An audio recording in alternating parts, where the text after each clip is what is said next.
Biraz sıkılı da ola.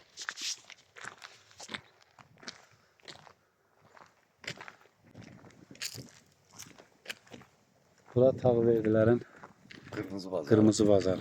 Deməli, məktəbi deyil, lager. Yəni o vaxtı lageri bura gəlirdilər.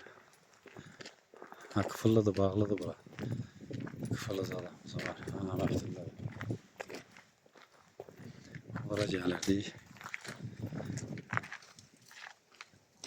Bura.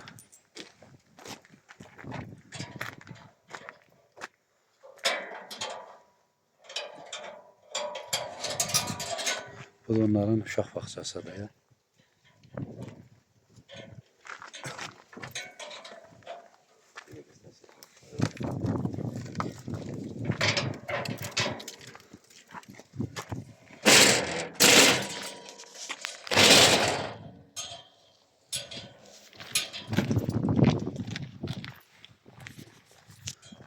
Bir asma sesinde.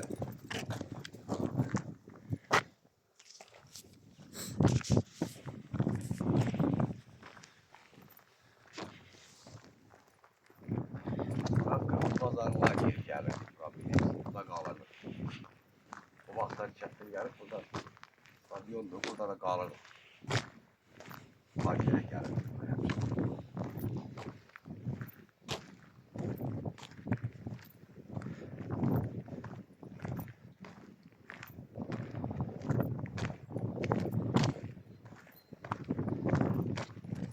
Şükürler olsun.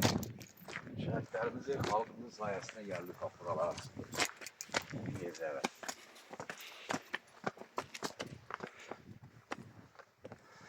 Bax, həmən stadion olur.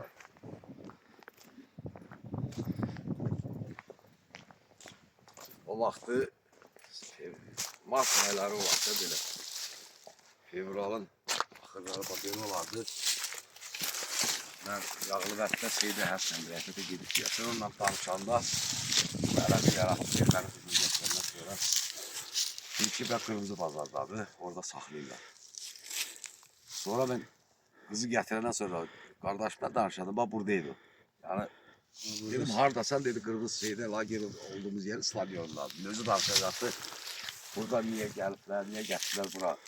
Təzə çıxış gətirirlər. Gətirilmişdilər bura. Burada uşaq bağçasından, məktəbdə burada şagirdlər var idi. Hamısını gətirib yığılmışdılar bura ki, yəni türk tutub gətirmişik, hərbiçi gətirmişik. Azərbaycanı demirdilər, çünki bizə türklər deyirdilər ki, türklər. Onlar ancaq övladlarının beyninə yeridir ki, türk sizin düşməninizdir. Azərbaycan türkləri sizin düşməninizdir. Yəni bu stadiona gətirəndə mənim qardaşım Hamlet Gülməmmədov Rasiya ilə danışdılar ki, bəs qardaşımla danışmaq istəyirəm. Ona da burada stadionda yəni həm Tağverdilər, həm Qırmızı Bazar, kənd cəmiyyəti, uşaqlar hamısı belə yığışmışdı bura ki, türk əsgəri gətirdi. Və burada təsəvvür edin ki, hərə bir şillə vururdu, hərə bir təpik vururdu bu stadionda. Gəldilər ki, bəs qardaşa danışmaq istəyir. Qardaşımla danışdıq Rasiyada. Prosto əvvəlcədən dedilər ki, sən başqa bir söz desən, səni burada öldürəcəyik. Danışdıq, dedi ki, hardasan? Dedim, Qırmızı Bazardayım, lagerdir. Lagerin qarşısında stadion var, orada. Elə bunu demişdim, burada başladılar döymək. Demədi ki, bəs yerini demə, hardasan. Nə ondan sonra ki, qardaşımla özləri danışdı. Bir ona demişdim ki, qardaşım dedi ki, əgər ölü gəlsə, sizin əsirinizi ölü verəcəm. Qulağı kəsik gəlsə, qulağı kəsib verəcəm. Yəni şükürlər olsun ki, bugünkü günümüzə. Yəni şikəst olsaq da, invalid olsaq da, hansı ki bu əziyyət çəkdiyim yerlərdə bugünkü günü düzdür, bir tərəfdən insan biraz həyəcanlanır, sıxılır. Çünki burada çox işgəncələr görmüşəm. İlk tutulub gələn günləri.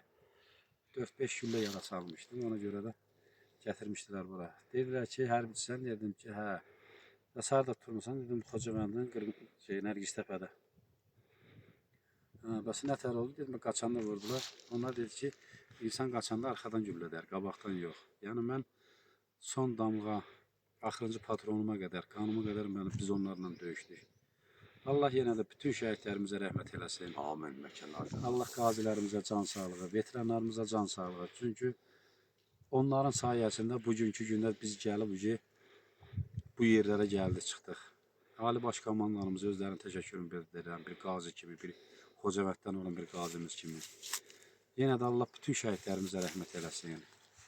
Çünki onlar qanı, canı bahasına aldılar bu torpağı, canlarından keçdilər ki, yəni gələcək nəsil də bunu unutmasın. Bizim ana bacılarımıza burada nə qədər işgəncələr verilib, körpələrimizə nə qədər işgəncələr verilib. Hərbiçilərimizə olmazın işgəncələrini veriblər.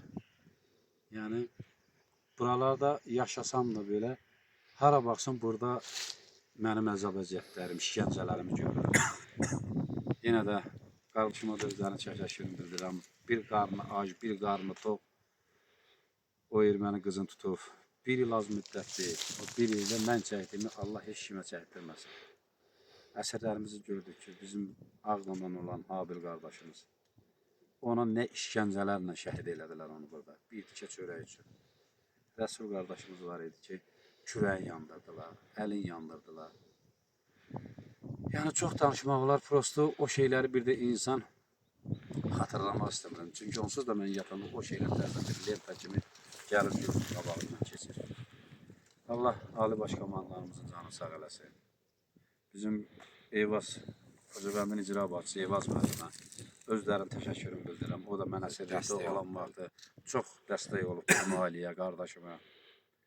Ona da özlərinin təşəkkürünü bildirirəm. Allah Eyvaz müəllim də canı sağ eləsin.